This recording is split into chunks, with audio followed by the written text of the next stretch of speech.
gutxi dira, Kongotik itzuli berri zarela, ez bakarrik, Euskal Herritik emakume komunikatzaile hainbatekin, hedabide hainbatetakoak, baina batez ere emakume kazetari komunikatzaileak. Pentsatzen dut, esperientzia aberasgarria, baina gogorra izan dela. Bai, alaxe izan da.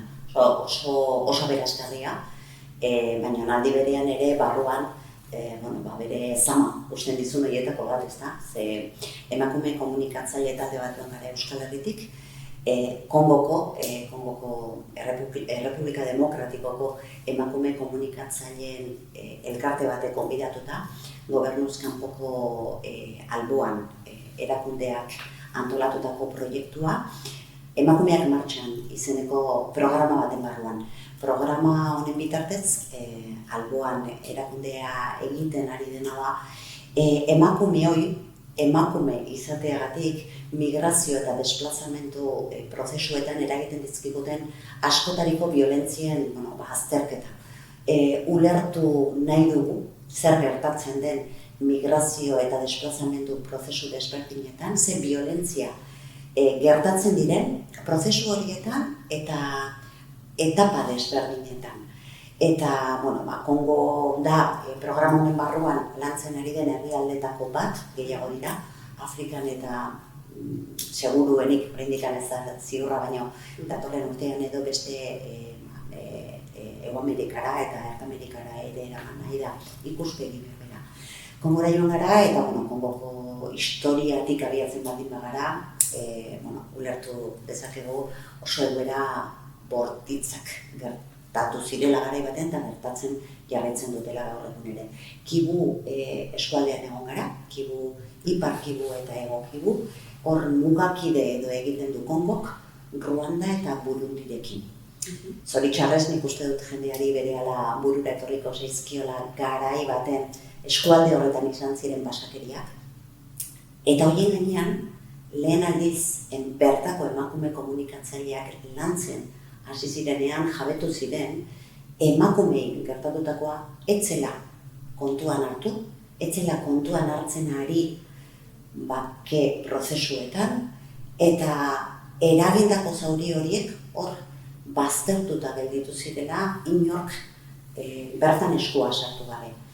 Eta, komunikatzaile ziren neurrian, emakume horiei ahotsa eman, entzunez ikasi eta herrigintza mugimendu bat jarri dute martxan. Entzute klubak antolatu dituzte herriskatan, emakume horiek beste emakume batzuekin partekatu izateko. Gertatu zitzaiena, gertatzen zaiena, eta egunerokoan dituzten zailtasun eta askotariko desberdinkeria. Eta hortik, sekulako mugimendu antolatu duten, niretzako jainkosak dira. Hor ikusi duguna da, ze gaitasun duten, egoerarik zailenean ere, beren ongizatea edo beren ametsak bizkar gainean hartzeko. Irrati bat antolatu zuten, Mama irratia deitzen da, eta entzute klub horietatik emandako testigantza eta gaiekin osatzen dute programazioa. Fem ofon deitzen den sistema bat ere antolatu dute, emakumeak telefonoaren bestaldean, eta SMS mezuen bitartez lortzen dute violentzia egoeren denuntzia egitea. Emakume batek idazten du esanez, hau eta hau gertatzen ari da, edo kontuz hemen hau eta hau gerta daitekelako, edo hauxe gertatu zen. Sistema nola funtzionatzen duen ikusten ari ginela, 14 urteko neskato baten mezua jaso zen, esanez, aitak bortxatu egin. Kasu horretan, emakume horiek antolatu duten sare hori aktibatu egiten dute, kasu batzuetan salaketa da, beste batzuetan, denetan da, emakume horrengana hurbildu, zuzenean edo lortu dituzten aliatuen bitartez, sostengua eta emateko. Oso egoera latzak kontatu dizkigute, nik sekulan entzun ditudan relatorik bortitzenak. Baina aldi berean, ikusi dugu ze gaitasun duten bertako emakumeek beren buruaren jabe izateko. Oso esperientzia gogorrak, kasu batzuetan dira kontraesankorra ere bai, ez da? Baina, egoera dakosia da. Eta zenbatek gainera, ies edo aukera berri bat bilatu nahian abiatutako bidea. Aipatu duzu lehen, helmugarik ez duen etengabeko edo bide eternala izan daitekela. Bai, gure mundu ikuskeratik aztertzen ditugu askotan bestei gertatzen zaizkienak, ez da, eta nahi gabe kutsatu egiten dugu, gure begirada horrekin, ez da. Adibidez, galdetu esan, noiz abiatu zinen, eta ez dakit. Abiatu nundik. Abiatu nire arriskatik, gerrilla etorri eta bota gintu zenean. Edo handik, ez dakit, hilabete batzuetara heldu ginenean beste nobaitea eta handik ere bota gintu zenean. Badakit, badagoela jatorri leku bat, baina ez dut identifikatzen jatorriarekin, ez? Eta iritsi, ez dakit iritsiko nintzen, transitoan egiten dute bizitza. Gure buruan, immigrazioa hasiera eta bukaera duen prozesu bat dela irudikatzen dugu. Eta munduko emakume askorentzat ez da horrela. Munduko emakume askorentzat da jatorriko egoera jasanezina delako atera beharra, eta transito horretan jasanezin diren beste makina bat egoera topatzen dituzte. Eta hori da, beren eguneroko bizimodua. Ze, peliakatu egiten dira denbora guztian, violentziak, eraguztetako bazterkeriak, eta gaur egun migrazioak emakume aurpegia du, baina migrazioak ez ditugu aztertzen emakumearen ikuspuntutik. Eta kontrasan hori oso agerikoa da, begi hutsez ikusteko aukera izan dut, eta uste dut hortan aldatu egin behar dugu pentsamoldea, eta bereiziki aldatu egin behar ditugu prozesu migratzaileen prozesuetan gure esku hartzea eragiten duten edo oinarritzen duten irizpideak. Europako migrarien paktua horren eztabaidatzen ari da, eta emakume ikuspegirik ez dauka. Genero ikuspegia du, genero batek egin duelako, hau da, genero ikuspegia badu, baina genero maskulinoaren ikuspegia, emakume ikuspegia txertatu behar da, bestela uzten ari garelako erabateko, utzikerian eta violentzia horiek pairatu, heredatu eta sufritu egiten dituzten bakarrik emakumeek. Indarkeria lagin, ez? Latz bat da, zalatzari gabe, baina munduan indarkeria egoera esan genezake erabat edatuta dagoela, akaso egunotan gertuago zurien gerratea gertu izan da, akaso begiak gehiago zabaltzeko aukera emango dugu, beranduegi da. Beranduegi da zalantzari gabe, beranduegi beti izango da, eta gainera oso begira da partzialarekin. Hori esatean ez dut inolaz ere esan nahi, ez dugunik begiratu behar, gertatzen ari dena ikiragarria da alderdi guztietatik, baina munduko ikuspegia bagenu, ohartuko ginateke momentu honetan Ukrainiako mugetan ikusten ari garena gertatzen ari dela, ez gertatu zela edo gertatzen ari dela munduko beste toki askotan. Kontua da, gure eragin esparrutik asko hurbilago dagoela. Eta, nahi gabe ere, koraza batzuk ditugula, eta koraza horietako bat erori egin zaigula. Ikusten ditugun horiek gure igualak dira. Hori ere gertatu zen, Bosniako gerran, edo Balkanetako gerran ere, ez? Nik gogoratzen dut, hango berri jasotzen da, kazetari batek esaten zuela, ostras, ni bezalaxe jantzita zegoen gorpu bat topatu dut kalean, da horrek, derrepende aldatu egiten dizkigu begiradak, ez da. Esango nuke beldurretik eragindako elkartasuna ere ikusten ari garela, gertuegi ikusten dugulako, ez da. Kiev ez dago hain urruti. Kiev eta gero dator Varsovia eta gero dator eta gero ditu gaitezke Bilbon, edo Donostian, edo Bartzelonan, edo Parisen, ez da. Eragiten digu horrek. Eta, sikiera balio baldin badu hausnarketa egiteko, balio baldin badu kuestionatzeko zer ematen dugun ontzat edo naturaltzat eta ze ardura dugun honetan guztian, bueno, pues, gehitze hori ez da, baina zalantza dut, balio izango te digun ere. Emakume komunikatzailea bazara, komunikazio aholkularia, esperientzi sendoa daukazun, komunikazio esparru hain zabal honetan, gerrate honek badu alde hori ezta. Nola ari gara komunikatzen, komunikabideotatik, baina sare sozialen alo digitalean bete-betean sartuta gauden honetan, ikusi dugu bestelako fenomenoetan hauteskunde prozesuak, akaso, izkutatutako estatu kolpeak ere izan daitezkenak, baina halako gerra bat hain gertu eta sare sozialetatik bizitze honek nola ikusten duzu?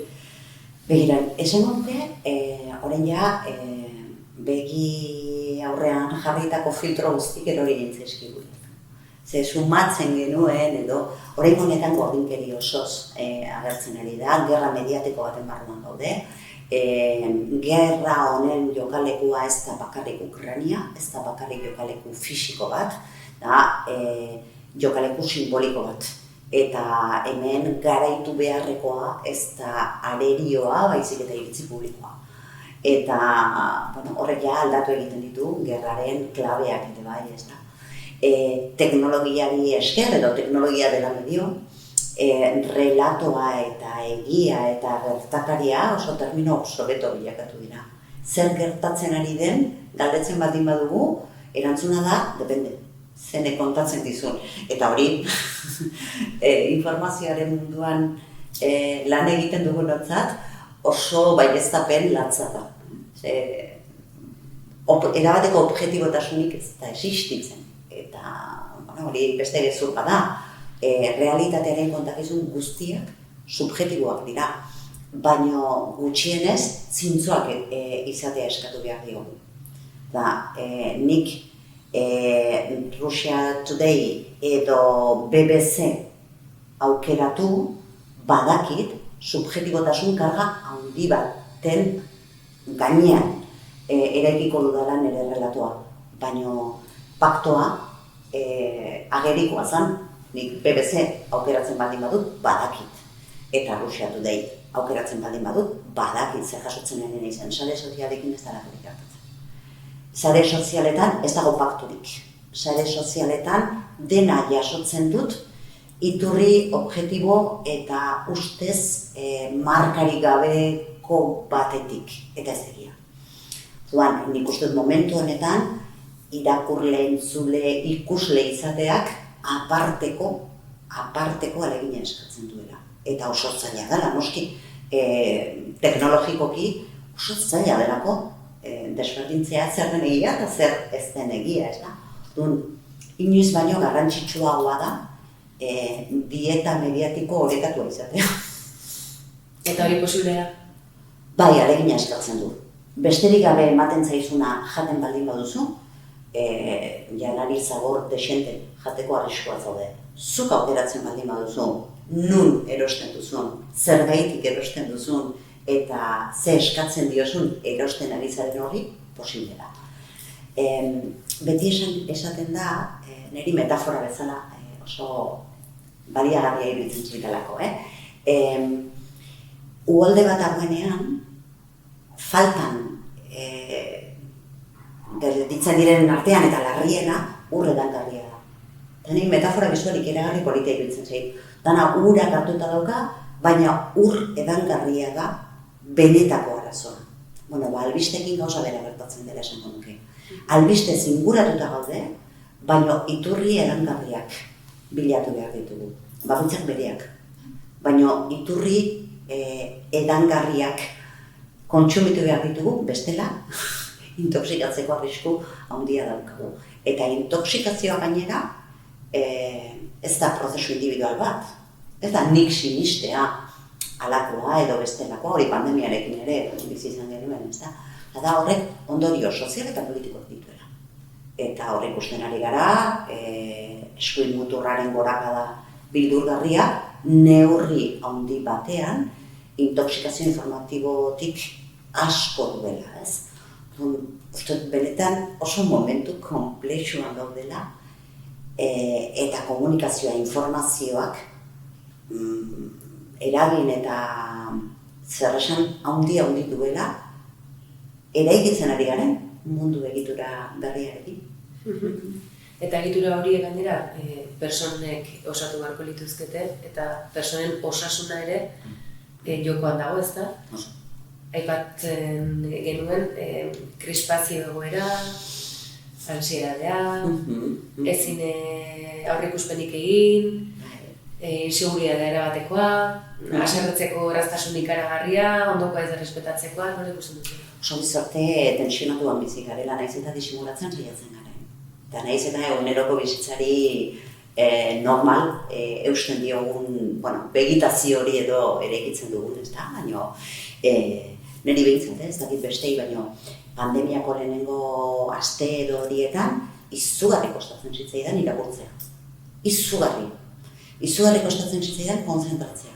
Konzentrazio minimo bat eskatzen zuen zerregina, izugarrizko pixua egiten ziaten, ez? Lo egiteko zailtasunak eta, pentsan lezaken ez, aitortzen dut privilegiatu behar naiz.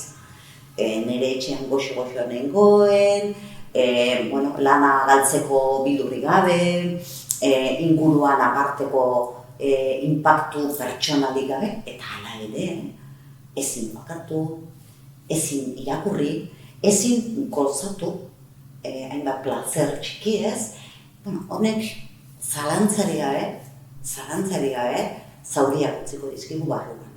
Eta nik uste dut oso nabarmenak direla ikusten ditugunean adibidez, haur eta gazteen artean buru gaitzek eragin duten triskantza, triskantza da, zenbat suizidio, zenbat antsietate eta bat, hor dago eta segitzen du begiratu edo ikusi nahi ez du zerbait esaten.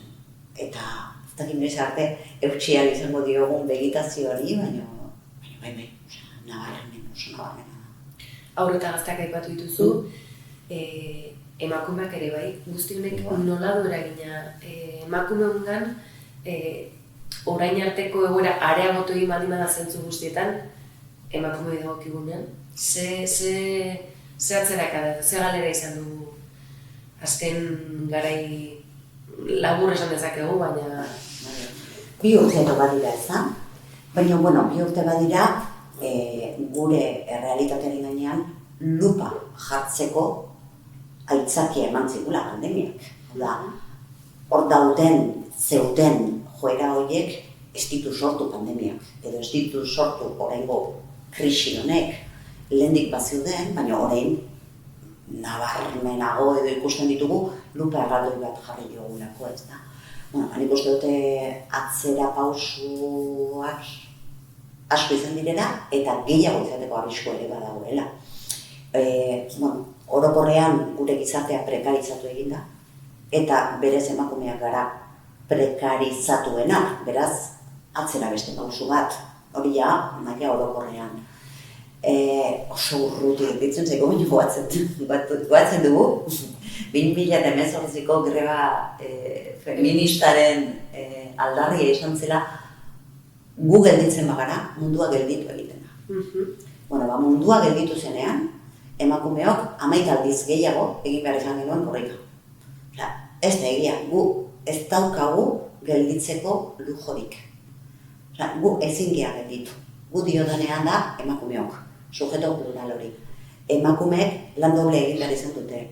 Lanik prekarioenak, lanik arriskutsuenak eta kolmo. Gainera, ezinbestekotzat izendatzen genituen. Hipokresia handiagorik ez zaigu bururatzen. Prekarizatuta zegoen populazioa, emakumeok, oraindik prekarioago bilakatu gara. Eta ez dut argi ikusten zein den horri aurre egiteko estrategia. Ze orokorrean ontzat eman dugu prekarizazioari. Ulertu edo egiten dugu. Normala da, leku guztietan gertatzen ari da, ez egia. Ez da gertatzen ari leku guztietan, guri gertatzen zaigu. Eta nik uste dut horrek ere beste buelta bat izango duela aurrerantzean. Biolentziei dagokienez, iaia berriro ere genero violentzia existitzen dela esan behar honetan, ukazioaren markoa erosi dugula esan dugu. Orain, onartu dugu, 2 pauso atzerako, egin behar dugula berriro ere didaktika bat egiteko emakumeok sufritzen dugun violentziaren inguruan. Eta zein momentutan, irabazi diguten partida, esan duke, irabazi egin digutela. Orain, berriro ere eztabaidatzen dugu hori, inori eritzaioke bururatuko momentu honetan esatea pertsona bati giza eskubideak dagozkiola eta hori eztabaidagarria denik. Hori hala da, emakumeon kasuan ez da hala, oraindik eztabaidatzen ari gara. Eta hori bezala uste dut beste adibide asko ere egon litezkela. Ni oso kezkagarria iruditzen zait. Gure buruan, garapenak beti hobera eta aurrera eramango gintuela pentsa arazten zigulako eta esango nuke oso kontziente garela. Hortan, maila guztietan, eten bat gertatzeko arriskua da. Etena eta atzerakada nabarmena. Bai. Adibide bezala argen ezake esate baterako, egunotan Donostian nahiko mugitu duelako koteka bat duren auzia, esate baterako, mediatikoki zenolako trataera ematen zaien halako auzi. Aurrekari bat akaso izan zitekeen oihartzuna izan zuelako Iruñeko San Fermin nahietako taldean egindako bortxaketa izagokien auzia. Sumatzen da, kalean pixka bat entzuten da, ea zergatik kasu honetan emakumeak diren kasi auzitan jarriak izan direnak eta jarriko dituztenak. Salaketa bat egin ondotik. Akaso lekukotzetara jo beharrean, hainbeste lekukotza edo salaketa bat badaude ondorioztatzen gehiago badaudela, eta muinera, akaso ikertze zera hori ez? Nik uste dut beti prozesu paralelo bat bidela, ez dut uste, behar da oso auzi luzea izate horretan ere gizarte tentsioa apurtu egin da. Aldiz, aipatu duzun Iruñeko bortxaketaren kasuan oso berehalakoa izan zen, oso erantzun bizkorra nola esatea bentzen, garai hortan ere pentsaren ezaken, zerbaitik han gertatu zen, baina zoritxadez badakigu bortxaketa, talde bortxaketa egunero izango dela bat edo beste. Guk jakingo ez dugu, baina jakin badakigu gertatzen dira, ezta? Erpin hori zebat besterik ez dugure ikusten. Nik esango nuke zerikusi handia duela tensio sozialarekin ere bai. Eta mugimendu feministaren lidergoarekin. Eta egia da, 18 buelta horretan ikeragarri aktibatu zela, eta egia da momentu honetan apaltze bat gertatu dela. Makina bat arrazoirengatik, eta luze joko luke, baina sakon genezake gehiago mintzen nire ikuspuntua zen den horretan. Baina esango nuke identifikazio bizkor bat gertatzen denean, gizartea oso azkar aktibatu egiten dela. Hau da, oso latza da horrela esatea, eta ez da inondik ere justifikazioa, baina saiatzen ari naiz heldulekuak edo arrazoi posibleak edo aztertzen. Eta esango nuke, gutako edonork ikusten duela bere burua parranda gau baten halako egoera bat sufritzeko kandidato bezala. Ordea, beste zenbait egoeretan ez dugu horren erraz ikusten gure burua. Niri horrek iradokitzen dit, oraindik asko falta zaigula. Pedagogia egiteko, sentsibilizazioa egiteko eta gizartean eragiteko. Arazoa ez delako modelo diren emakume batzuen jarduera pribatua.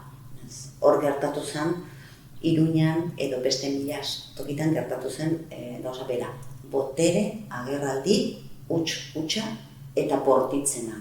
Emakume bat violentatzen denean, ez daukat zerikusirik emakume tipologiarekin edo gizon tipologiarekin. Eta harreman dinamika. Gizonek bortxatu egiten dute, bortxatu ahal dutelako. Kitxo. Eta gainerakoak, biktima tipologiari jartzen zaizkion abizenak, ardura kolektiboari ihes egiteko aitzakia besterik ez dira. Horra aipatu zulen kontzeptu bat eta pixka bate aurrera eginaz, zaintza kolektibizatzearena, publikoa, ez? Azken batean zerbitzu bat denoi dagokiguna, ez? Eskura marko luken hori ere aldarrikapen nagusi izan da martxak 8 honetan. Aipatu duzu, zaintza bere gain, bere bizkar geratzen den klase izaera hori ere, badela garaia hori ere aztertzeko, definitzeko. Badela garaia nire ustez gizarteari eta guri, gizartea esaten dudanean, guri, gertatzen zaizkigunan beste betaurreko batzuekin begiratzekoak. Niri iruditzen zait, klabe batzuk ematen ditula, analisi egiten denean, klabe desberdinak egon daitezkela. Eta, esan duke badauela klabe bat, txertatu behar dena ikerketa guztietan, eta txertatu behar dena gure herrigintza kolektibo honetan, ezta? Zaintzak desberdin egiten gaitu. Denok daukagu zaintza beharra. Desberdina, maila desberdinetan bizitza osoan zehar garatzen dena baino. Zaintzarik gabe eskara gizarte. Hor badago, antropologa bati, ari galdetu zioten behin, zure uste zein da zibilizazioaren lehen agerraldia, ezta? Eta berak esaten du, aurkitu dugunean, hezur bat, femur bat, hautsi eta osatu egin dena. Zerbait osatzeko norbaitek zaintzea behar da. Basa kondiziotan, niri hanka hausten zait eta egiten naiz. Ordea ikusten dugunean norbaitek zaindu egin dauela hori osatzeko, hor hasten da zibilizazioa. Zaintza da zibilizazioaren oinarria. Zaintzarik gabe, piztia ginateke. Norbaitek ni zaindu behar nau, eta nik norbait zaindu behar dut. Hori, zerbait esentziala da. Ez dut ulertzen da, nola komplikatu zaiguna inbesten mundua, eta elkar ezin zaintzeraino iritsi garen. Ze gaur egun balentria bat da, elkarren zaintza egitea, ez da? Badaude hor, Maria Geresturan eta antzekoek proposatzen dute kuidatorioa, ez da? Ze hori da klase berri bat. Besteak zaintzera dedikatzen direnak, oso egoera prekarioan, antolatu eta identitate komun partekaturik gabe, baina gizarteari eusteko ezinbestekoa. Eta gainera zaintzak ere klase desberdinak sortu ditu jadanik. Zaintza ordaintzeko kapaz direnak eta kapaz ez direnak. Ze beharra deno daukagu. Baina batzuk ordaindu aldute eta beste batzuk ezin dute ordaindu da. Bigarren edo hirugarren kategoriako herritarrak gara, oinarrizko zerbitzu bat ordaintzerik ez daukaguleko. Ez dut gauza hauek refleksio orokorrago bat beharko lukete eta gure antolatzeko modu aldatu beharko lukete. Hori erpina baino erdigunean dagoen kontua da, zibilizazioaren abiapuntua, hori oso ondo azalduta dago. Eraiki dugun edo tokatu zegun edo bizi dugun zibilizazio honetan botere harremanak aipatu ditugu, indarkeria egoerak edo abusu egoerak eragin dituztenak, baina oroar botere harremanen marko batean bizi gara. Egiten dugu, biziraun, bakoitzak dauzkan balebeden arabera. Lehen aipatu dituzu, gustatu zait, metafora onomatopeia ere bazen, ez? Esparru profesionalean, ez? Bakume profesionalok ere zerekin topo egiten dugun, ez da? Bai, nik uste dut hori ere batzuk esaten dute, ez da? Hainbat kontzeptu, edo direla, kontzeptuak, ez da? Derrepende esatezu, ostras, guain ulertzen dut esplikatu idazulako, ez da? Eta beste kontzeptu batzuk dira, entzuten duzunean ez duzu, bale, ulertzen dut, baina banekin, naiz eta izenik ez egokin, ez da? Eta zaintzarekin emakumei askotan gertatzen zaigu hori. Askotan gertatzen zaigu, esplikatzen digutenean esaten dugu, ja, orain izen bat ipini diozu, baina nire bizipena, nire esperientzia antzegoen lehenagotik. Egia da, izenak behar ditugula, gure burua antolatzeko, eta bereziki borrokarako tresna izan daitezen, ezta? Ze behar dugu esplizitatu zer den aldatzea nahi duguna. Izen bat ipini behar zaio, ezta? Izenik gabe ez da existitzen. Jartzen diogunean izen bat, esaten dugunean honek izen batu eta izen honi dagozkion ezaugarriak hauek dira. Esaten dugunean, violentziak ez dira individuen arteko harremanak, violentziak estrukturalak dira, gizarte hau violentua da emakumeontzat. Eta violentzia ez da bakarrik zaplastiko bat ematea edo bortxaketa, violentzia da jaio, prekarioa jaioko naizela, aitortzea hori violentua da. Izenek ipintzen ditugunean, gauzak aldatzen hasten dira. Eta nik uste dut oso beharrezkoa dela, ze oraindik hirugarren klasiko herritarra gara. Eskubidedunak, teorian, baina eskubide bakoitzaren borrokan etengabe jardun behar dugunak. Zentzu horretan, ibilbide profesionala zaritzen garenean, izan profesionalki, bizitzako aspektu ezberdinetan, azken batean, ahalegin batean ere ari gara, ezta? Askotan, bizi, baina bizi ahalegin batean. Profesionalki, ibilbide, esan dezagun, oparoa duzu, eskarmentu handiko emakume komunikatzailea zara, aholkularia ere bai, enpresa alor ezberdinetan esperientzia handia daukazu. Nola, ez dizut esaten atzera begira jarri eta non ikusten duzu zure burua, baina egia da, ze puntutan ikusten duzu, profesionalki egindako bide horretan, aldundo sentitzen zara, uste duzu bide bat zabaltzeko aukera izan duzula, jarraitu beharrekoa? Nik atzera egiten dut, oso konstientea naiz, ibilbide luzeak, espeti baina bereziki adina egin dutela zer ikusia, eta oso, aitortu gara, beto oso gaztea zinintzela lanean, eta horrek eman ditela gehiago, baina baita ere, urte batzuk bat ditu dela. Jendik atzera begiratzen dut, eta konturatzen naiz, aukera, privilegiatu bat izan nintzela, aukera batzuk suertatu zitzaizkidalako, eta garai hartan aukera horiek probesteko modua bat zegoen. Zoritxarra esango nuke gaur egun ez dagoela horrelakorik. Nik 18 urterekin irratian hasi nintzen, eta irratian nahi nintzela ofizioa erakusten zidaten profesionalak zeuden. Gaur egun, gazteak sartzen ditugu lan egitera, hor botatzen ditugu, eta profesioa etzaile erakusten. Galdu dugu, oso prekarioa delako gaur egun gure mundua, galdu dugu hori. Eta, karo, ni nintzateke bilbide hori egin duen profesionala izango, hasieran norbaitek eskutik heldu eta profesioa duintasun eta gainera mimoz eman izan ezparit. Nik hori badakit, nik dakidana besteek eskuzabaltasun handiz eman didatelako izan da. Eta nire ikuspegia da gaur egun ez ditugula aukera horiek ematen. Eta ematen dugunean, gehienez ere lanpostu bat ematen dugula. Ez ikasketa prozesu bat, ezta? Gero, hori ere suertea da, edo privilegioa da, proiektu desberdin askotan parte hartzeko aukera izan dut. Eta guztietatik asko ikasi dut. Eta hori ere, bada gaur egun, nire ustez, gabezia dana. Hemen jartzen zaitut, eta egiten duzun lana zara. Eman aukera gehiago eta ikusiko duzu nola beste gaitasun batzuk ere zabalduko diren hor, eta ikasketa horretan edo aberatsago izango zaren.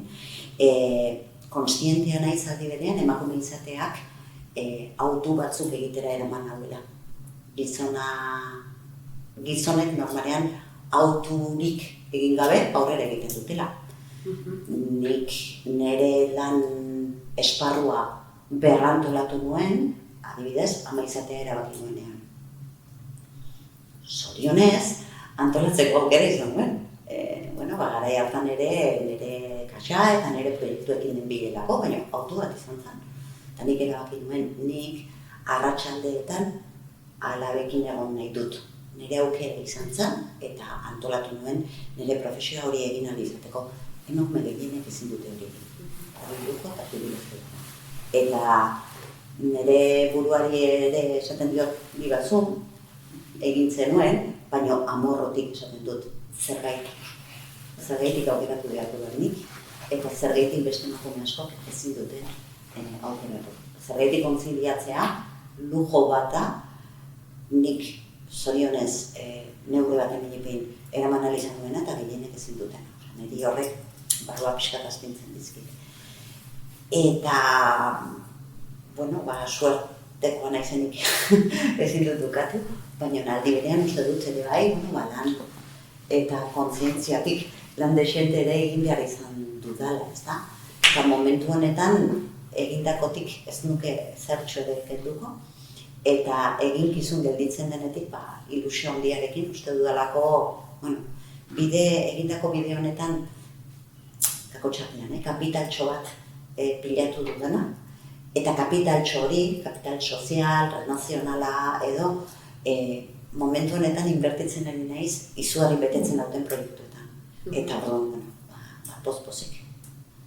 Zentzu horretan, emakume komunikatzaile gisa ere aurkeztu zaitu atarian, eta atariko gai pixka bat berrelduz eta amaierara bidean, emakume komunikatzaileek edo aholkularitzan komunikazioa gaur egun dena ere baden horretan, emakumeok badugu ekarpen egiteko aukera baldintzatua izango da beti, baina badugu bide bat jorratzekoa, akaso gauzak ere egituran gehiago aldatzekoa, aldundu behar dugu, gehiago sinistu behar dugu gure buruetan, ze askotan gizon aholkulariak dira, eta emakumeak dira testuak idatziko dituztenak, ez? Niri gertatu izan zait hori, Niri gertatu izan zait, ni proiektu bateko aholkulari izan buru izatea, lankide bat izan gizona, eta bezero bat esatea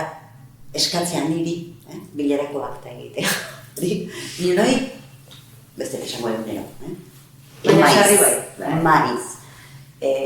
Gaztea baldin bazara, handik gehiago. Edo gazte itxura bat emazu, handik gehiago.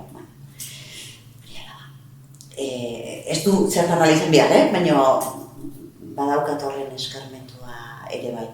Nik uste dut ez bakarrik egin dezakegula. Egin behar dugula. Egin behar dugula, ze